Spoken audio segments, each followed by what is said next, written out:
Welcome sa bagong tutorial video mula sa RoboForex. Ngayon, ipapakita namin kung paano magbukas, mag-edit ng position, at kung paano mag-set ng take profit at stop loss sa our mobile trader app.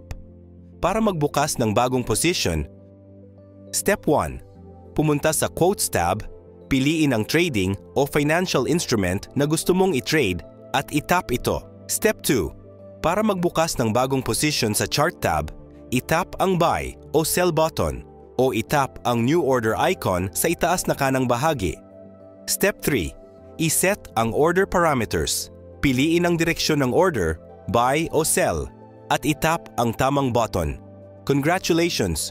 Matagumpay mong nabuksan ang iyong unang position. Pumunta sa Positions tab para makita ang iyong open position kasama ang status at iba pang detalye. Para mag-set ng take profit at stop loss, itap ang open position at piliin ang modify button. Dito, maaari mong baguhin ang iyong position at iset ang iyong take profit at stop loss levels. Kapag tapos na, itap ang save button. Congratulations!